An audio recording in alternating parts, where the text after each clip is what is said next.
ನಮಸ್ಕಾರ ಸ್ನೇಹಿತರೆ, ಇಂದಿನ ನಮ್ಮ ವಿಡಿಯೋದಲ್ಲಿ ನಾವು ನಿಮ್ಮನ್ನು ಕರೆದುಕೊಂಡು ಹೋಗುತ್ತಿರುವುದು ಮಹಾರಾಷ್ಟ್ರದ ನಾಸಿಕ್ ಹತ್ತಿರವಿರುವ ಅತ್ಯಂತ ಪವಿತ್ರ ಮತ್ತು ರಹಸ್ಯಮಯ ಜ್ಯೋತಿರ್ಲಿಂಗಗಳಲ್ಲಿ ಒಂದಾದ ತ್ರಯಂಬಕೇಶ್ವರಕ್ಕೆ. ಇಲ್ಲಿ ಶಿವನು ಕೇವಲ ಶಿವನಾಗಿ ಮಾತ್ರವಲ್ಲದೆ ಬ್ರಹ್ಮ ಮತ್ತು ವಿಷ್ಣುವಿನ ರೂಪದಲ್ಲೂ ನೆಲೆಸಿರುವನು. ಈ ಕ್ಷೇತ್ರದ ಪ್ರತಿಯೊಂದು ಕಲ್ಲು ಮತ್ತು ಬೆಟ್ಟಗಳು ಭಗವಂತನ ಅಸ್ತಿತ್ವವನ್ನು ಸಾರುತ್ತವೆ. ಬನ್ನಿ, ಈ ಪವಿತ್ರ ಭೂಮಿಯ ಅದ್ಭುತ ಕಥೆಗಳು, ಇಲ್ಲಿನ ವಾಸ್ತುಶಿಲ್ಪ ಮತ್ತು ಇಲ್ಲಿ ಅಡಗಿರುವ ಆಧ್ಯಾತ್ಮಿಕ ರಹಸ್ಯಗಳನ್ನು ಇಂದಿನ ಈ ಸುದೀರ್ಘ ವಿಡಿಯೋದಲ್ಲಿ ಸವಿಸ್ತಾರವಾಗಿ ತಿಳಿಯೋಣ. ಬ್ರಹ್ಮಗಿರಿ ಪರ್ವತ ಮತ್ತು ಗೋದಾವರಿಯ ಉಗಮ. ತ್ರಯಂಬಕೇಶ್ವರಕ್ಕೆ ಬಂದಾಗ ಮೊದಲು ನಿಮಗೆ ಕಾಣುವುದು ಬೃಹತ್ ಆದ ಬ್ರಹ್ಮಗಿರಿ ಪರ್ವತ. ಮೂಲಗಳ ಪ್ರಕಾರ ಈ ಪರ್ವತವು ಸ್ವತಃ ಶಿವನ ಸ್ವರೂಪವಾಗಿದೆ.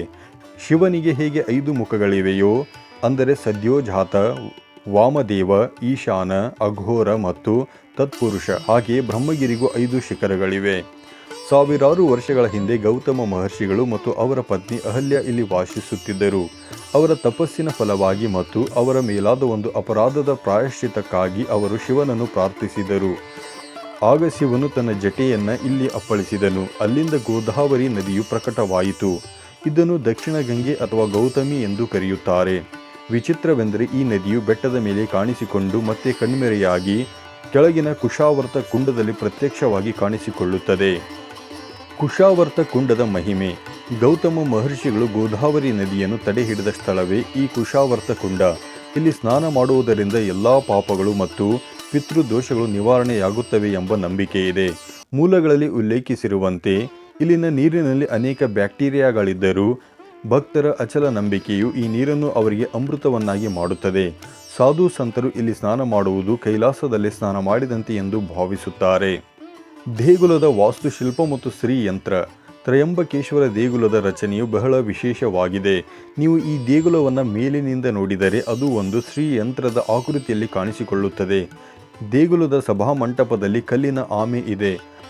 ಆಮೆಯು ಹೇಗೆ ತನ್ನ ಅವಯವಗಳನ್ನು ಒಳಗೆಳೆದುಕೊಳ್ಳುತ್ತದೆಯೋ ಹಾಗೆಯೇ ಮಾನವನು ತನ್ನ ಕಾಮ, ಕ್ರೋಧಾದಿ 6 ಶತ್ರುಗಳನ್ನು ನಿಯಂತ್ರಿಸಿ ದೇವರ ಮುಂದೆ ಬರಬೇಕು ಎಂಬುದನ್ನು ಇದು ಸಂಕೇತಿಸುತ್ತದೆ. ದೇಗುಲದ ಗರ್ಭಗೃಹವು ಅತ್ಯಂತ ಶಾಂತವಾಗಿದ್ದು ಭಕ್ತರು ನೇರವಾಗಿ ಪ್ರಭುವಿನೊಂದಿಗೆ ಸಂಪರ್ಕ ಸಾಧಿಸಲು ಅನುವಾಗುವಂತೆ ವಿನ್ಯಾಸಗೊಳಿಸಲಾಗಿದೆ. ಅನನ್ಯ ಜ್ಯೋತಿರ್ಲಿಂಗದ ರಹಸ್ಯ.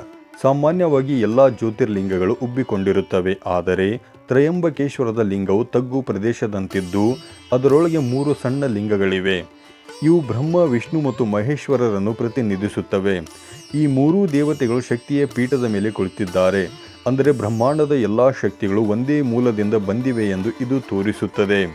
ಅಲ್ಲದೆ ರುದ್ರ ಭಾಗದ ಮೇಲೆ ಸದಾಕಾಲ ಗೋದಾವರಿ ನದಿಯ ನೀರು ಜಿನುಗುತ್ತಿರುವುದು ಇಲ್ಲಿನ ಮತ್ತೊಂದು ವಿಸ್ಮಯ. ಗೋರಖನಾಥ ಗುಹೆ ಮತ್ತು ಅಂಜನೇರಿ ಬೆಟ್ಟ. ತ್ರಯಂಬಕೇಶ್ವರದ ಸಮೀಪದಲ್ಲೇ ಗೋರಖನಾಥ ಗುಹೆ ಇದೆ. ಇಲ್ಲಿ ಗುರು ಗೋರಖನಾಥರು 12 ವರ್ಷಗಳ ಕಾಲ ತಪಸ್ಸು ಮಾಡಿದ್ದರು ಎಂದು ಹೇಳಲಾಗುತ್ತದೆ. ಅವರು ಕುಂಡಲಿನಿ ಜಾಗೃತಿ ಮತ್ತು ಹಠಯೋಗದ ಪರಂಪರೆಯನ್ನು ಇಲ್ಲಿಂದಲೇ ವ್ಯವಸ್ಥಿತಗೊಳಿಸಿದರು. ಇನ್ನು ಸ್ವಲ್ಪ ದೂರದಲ್ಲಿರುವ ಅಂಜನೇರಿ ಬೆಟ್ಟವು ಹನುಮಂತನ ಜನ್ಮಸ್ಥಳ ಎಂದು ನಂಬಲಾಗಿದೆ. ಇಲ್ಲಿ ತಾಯಿ ಅಂಜನಿ ಮತ್ತು ಬಾಲ ಹನುಮಂತನ ಸುಂದರ ದೇಗುಲವಿದೆ.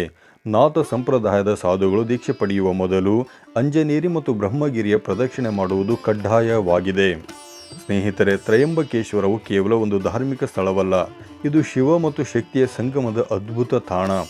ಇಲ್ಲಿನ ಪ್ರತಿಯೊಂದು ಕಣದಲ್ಲೂ ಭಗವಂತನ ಅಸ್ತಿತ್ವವಿದೆ. ನೀವು ಎಂದಾದರೂ ನಾಸಿಕ್ಗೆ ಭೇಟಿ ನೀಡಿದ್ದರೆ ಈ ರಹಸ್ಯಮಯ ಮತ್ತು ಪವಿತ್ರ ಕ್ಷೇತ್ರವನ್ನು ಸಂದರ್ಶಿಸಲು ಮರೆಯಬೇಡಿ. ಇಂದಿನ ಈ ವಿಡಿಯೋದಲ್ಲಿ ನೀಡಲಾಗಿರುವ ಮಾಹಿತಿ ನಿಮಗೆ ಇಷ್ಟವಾಗಿದ್ದರೆ ನಮ್ಮ ಚಾನಲನ್ನು ಸಬ್ಸ್ಕ್ರೈಬ್ ಮಾಡಿ ಮತ್ತು ವಿಡಿಯೋವನ್ನು ನಿಮ್ಮ ಸ್ನೇಹಿತರೊಂದಿಗೆ ಹಂಚಿಕೊಳ್ಳಿ. ಧನ್ಯವಾದಗಳು.